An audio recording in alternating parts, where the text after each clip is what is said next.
সৎ মায়ের যন্ত্রণা কষ্ট তিনি সহ্য করতে পারে না।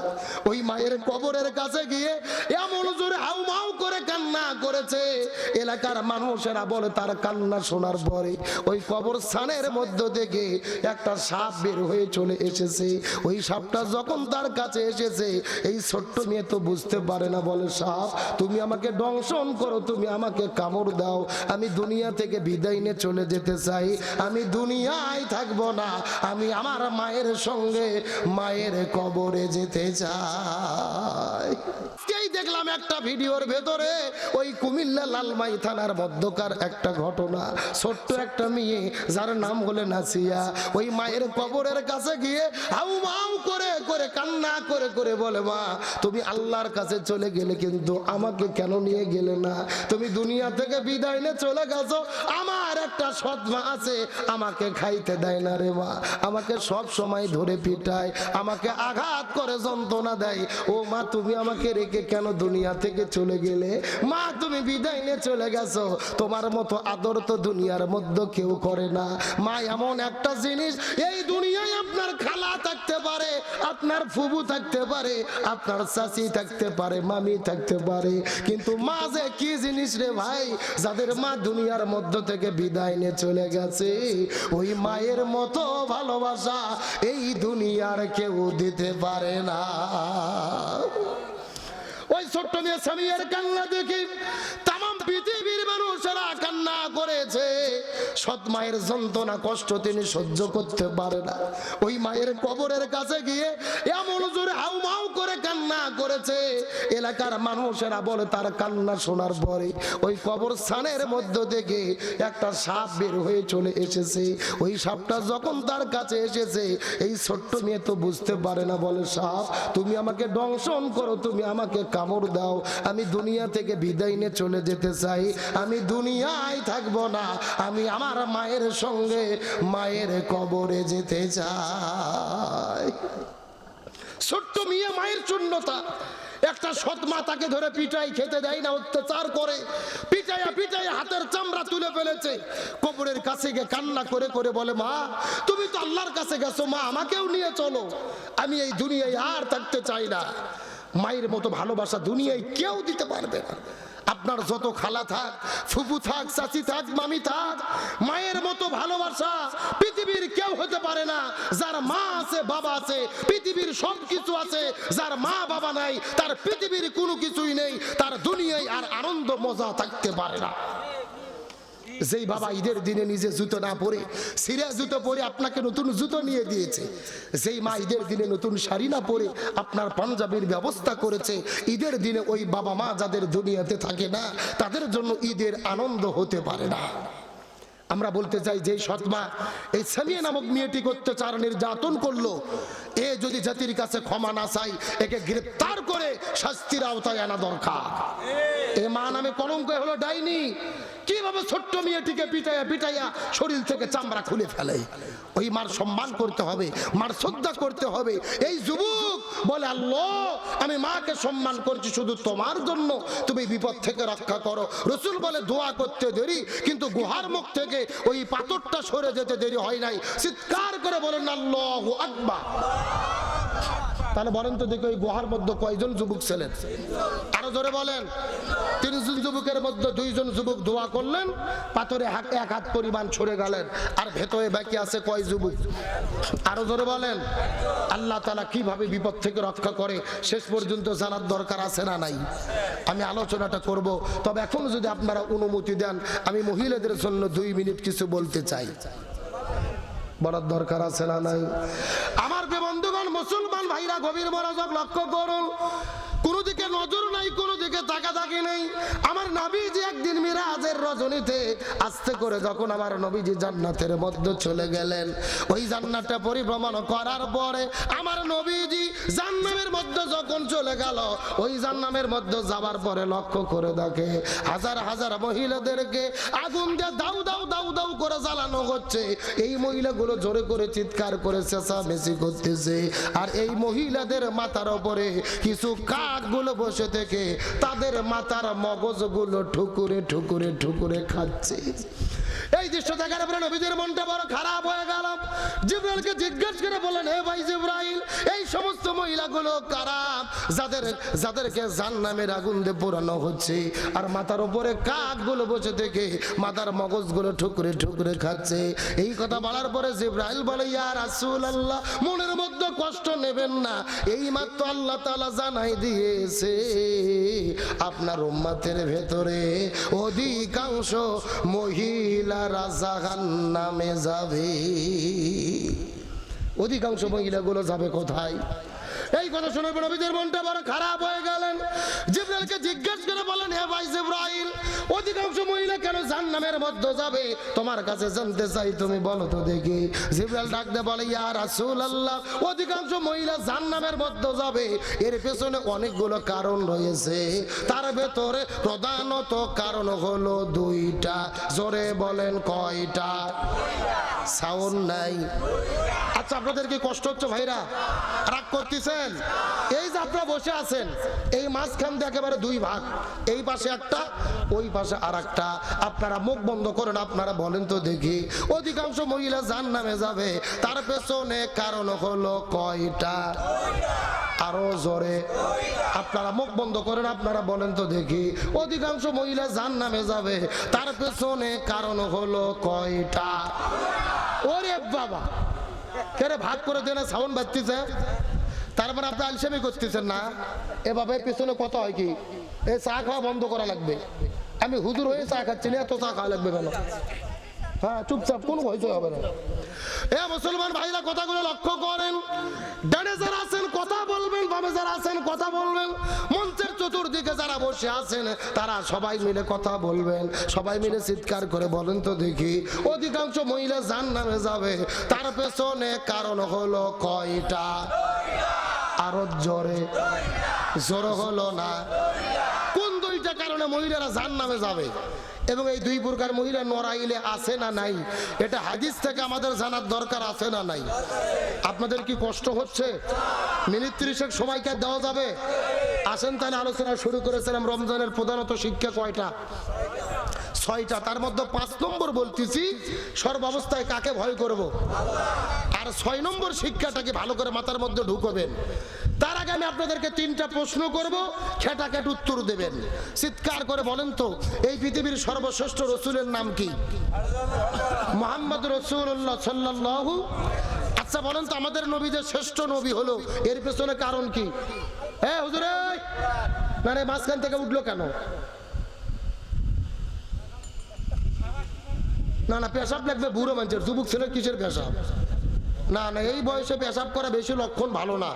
ডায়াবেটিস হবে, আর বাড়ির বউ থাকলে আরো বিপদ। কথা কর না কা? এই বয়সে যুবক ছেলে পেলে সিনেমার হলে যায় 3 ঘন্টা সিনেমা দেখে, পেশাব লাগলে ওঠে না, সিপি মেরে বসে থাকে। করোনার জন্য 30 মিনিট চাপ দিয়ে বসে থাকেন, ভেতরে কোনো রোগ থাকলে আল্লাহ ভালো করে দেবে। আমিন বলেন। তাহলে আমাদের নবী শ্রেষ্ঠ নবী হলো কেন? এর পেছনে কারণ নবীর উপরে কি নাজিল হয়েছে? আরো জোরে বলেন। আপনাদের কাছে 2 নম্বর প্রশ্ন, এই পৃথিবীর ভিতরে সর্বশ্রেষ্ঠ মাসের নাম কি? রমজান মাস কেন শ্রেষ্ঠ হলো? কারণ এই রমজান মাসে কি নাজিল হয়েছে? শাহরু রমাদান আল্লাযী উনজিলা ফীহিল কুরআন হুদাল লিন-নাস ওয়া বাইয়িনাতিন মিনাল হুদা ওয়াল ফুরকান। আল্লাহ বলতেছে, রমজান এত সম্মানিত হতো না যদি না রমজানে কোরআন নাজিল না হতো। সুবহানাল্লাহ বলেন। এখন বলেন, পৃথিবীর ভিতরে সর্বশ্রেষ্ঠ রাতের নাম কি? মুহাম্মদ সাল্লাল্লাহু। না না, রাত। লাইলাতুল কদর। লাইলাতুল, বলেন তো, লাইলাতুল কদর সেরা হলো, এর পিছনে কারণ কি? কি নাজিল হয়েছে? তার মানে বোঝা গেল লাইলাতুল কদর সেরা হতো না, নবী শ্রেষ্ঠ নবী হতো না, রমজান শ্রেষ্ঠ মাস হতো না যদি তাদের সাথে কোরআনের সম্পর্ক না থাকতো। তার মানে বোঝা গেল সম্মান আসলে লাইলাতুল কদরের না, সম্মান রমজানের না, সম্মান শুধু নবীর না, মূলত সম্মান হলো আল্লাহর কোরআনের। এখন আমরা 7 বছর ধরে রোজা রাখতেছি, কিন্তু কোরআনকে সম্মান করি না। এই জন্য জীবনের গুণও মাপ হয় না, আর আমাদের জীবনের পরিবর্তনও। অনেকে বলবেন, হুজুর আমরা কোরআনকে সম্মান করি কেমনে? চুমো খাই, বকত থই, লাল কাপড় দিয়ে পেয়েছে বাড়ির তাকের ওপরে উঠাইয়া রাখে, এমন মুসলমান আছে না নাই? বলতিতে, হুজুর কোরআনকে কি ভালোবাসি হুজুর, চুমো খাইয়া বকত থই।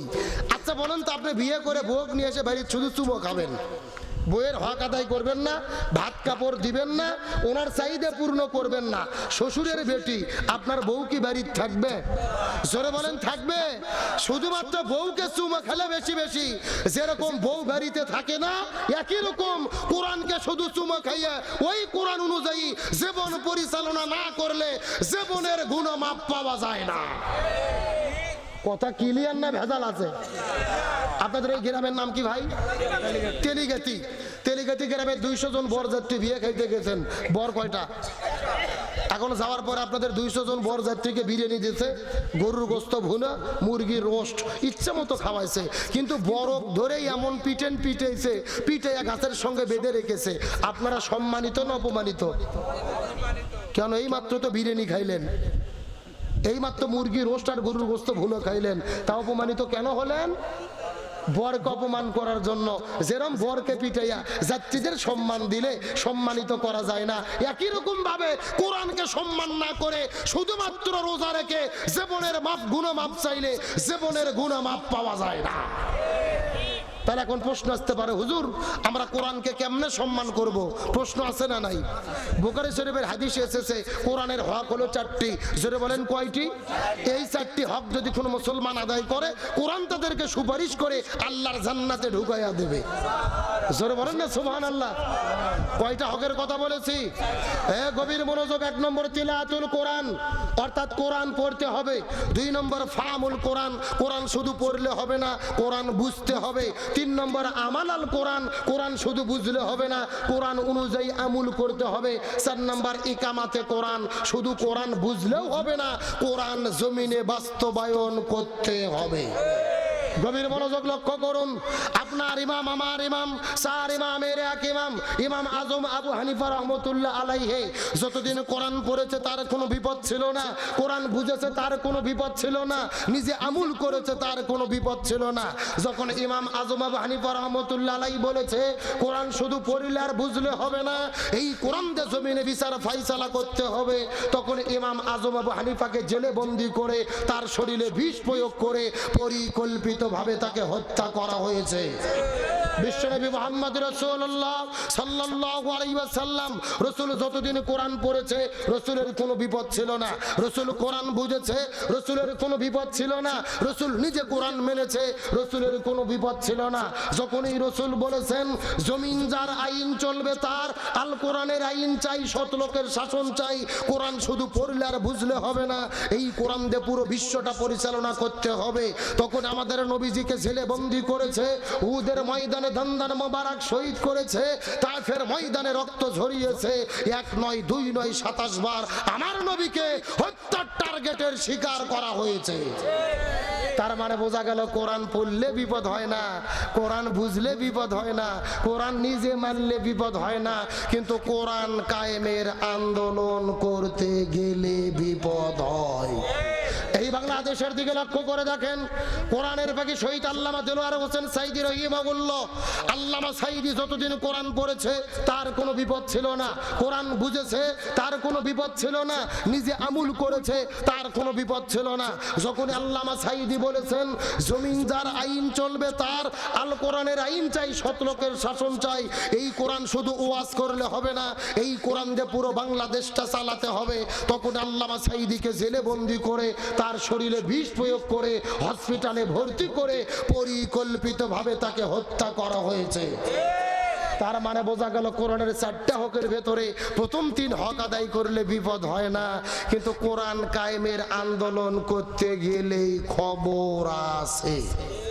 এখন আমি আপনাদের জিজ্ঞেস করতে চাই, এই মুসলমান ভাই আজকের আলোচনা শোনার পরে আপনারা চিৎকার করে জবাব দেবেন, আমরা কি কোরআনের সুপারিশ নিয়ে জান্নাতে যেতে চাই? জোরে বলেন জান্নাতে যেতে চাই? তাহলে আজকের আলোচনা শোনার পরে সিদ্ধান্ত গ্রহণ করব, কোরআন পড়ব, কোরআন বুঝবো, কোরআন দিয়ে জীবন গড়ব, এই কোরআনের বিধান কায়েমের আন্দোলন করতে গিয়ে নিজের জীবনের সর্বোচ্চ বিলিয়ে দেব, তারপরে কোরআন ছাড়া হব না। কারা কারা রাজি আছেন? দুটি হাত আল্লাহকে তুলে দেখায়া দেন। দেন তাকবীর দেন একজন।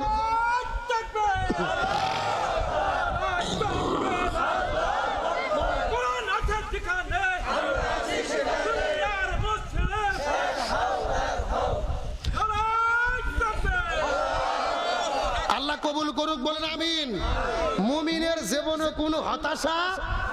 আমরা এই জমিনে ইসলামী আন্দোলন যারা করে ভাই, আমাদের বগুড়ায় একটা কথা আছে, হাতি মরলেও লাগ বাঁচলেও লাগ। কথা কি বোঝেন নাই? আমরা বিজয়ের চেষ্টা করলাম, বিজয়ী হলাম আলহামদুলিল্লাহ। যদি বিজয়ী না হই, চেষ্টা করে করে মরে যাব, এর বিনিময়ে আখিরাতে জান্নাত দেবে কে? আল্লাহ বলেছেন ওয়ালা তাহিনু ওয়ালা তাহজানু ওয়া আনতুমুল আলাউনা ইন কুনতুম মুমিনিন। তোমাদের কোনো ভয় নেই, হতাশা নেই, দুর্বল হইও না, টেনশন করো না, তোমরাই বিজয়ী হবা যদি ঈমানদার হতে পারো। আমাদের মুমিনের প্রকৃত সফলতা আখিরাতে জান্নাত পাওয়ার মাধ্যমে।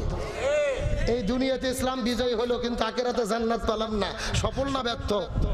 আর দুনিয়াতে চেষ্টা করে করে মরে গেলাম, কোরআন বিজয় হলো না, কিন্তু এর বিনিময়ে আল্লাহ আমাদের জান্নাত দিল। আমরা সফল না ব্যর্থ? তার মানে বোঝা যায় মুমিনের চূড়ান্ত সফলতা হলো আখিরাতে জান্নাত পাওয়ার মাধ্যমে। সুতরাং আল্লাহ আমাদের যতদিন বেঁচে রেখেছে, কোরআনে জমিনে বিজয়ের কাজ আমরা করেই যাব ইনশাআল্লাহ। আপনাদের মনে হয় খুব বেশি কষ্ট হচ্ছে না? রাগ করতেছেন? তাহলে বলেন অধিকাংশ মহিলা জাহান্নামে যাবে কয়টা কারণে? আরো ধরে বলেন। আমার বন্ধুগণ, মুসলমান ভাইরা গভীর মনোযোগ লক্ষ্য করুন। কোন দিকে নজর নেই, কোন দিকে তাকাতাকি নেই। জিবরাইল জিজ্ঞেস করে বলেন, এ ভাই, রাসূল জিজ্ঞেস করে বলেন, এ ভাই জিবরাইল, কোন দুইটা কারণে মহিলারা জাহান্নামের মধ্যে যাবে বলো তো দেখি। এমন সময় জিবরাইল বলে, ইয়া রাসূলুল্লাহ, এই দুইটা কারণের ভেতরে প্রথম নম্বর কারণ হলো, যেই সমস্ত মহিলা বাড়ির মধ্য থেকে বের হওয়ার পরে মাথার চুলগুলো বের করে, আজরা পাজরা বের করে, বেপরদা অবস্থায় রাস্তাঘাটে ঘোরাফেরা করে, এই সমস্ত মহিলাগুলো জাহান্নামের মধ্যে যাবে। তার মানে বোঝা গেল বেপরদা নারী যারা জাহান্নামে যাবে, তারা এ শূন্যস্থান পূরণ। বোঝেন না? জোরে, বেপরদা নারী যারা। আচ্ছা, পর্দার মিছিল করতে আপনাদের ভয় লাগতেছে? এমন সাউন্ড দেবেন মহিলাদের প্যান্ডেলে যেন পার হয়ে যায়। রাজি আছেন? এ জোরে বলেন, বেপরদা নারী যারা। আরো জোরে বলেন, বেপরদা নারী যারা। নড়াইল জেলার তো বেপরদা নারী নাই, আর তেলিগাতিতে একেবারেই নাই।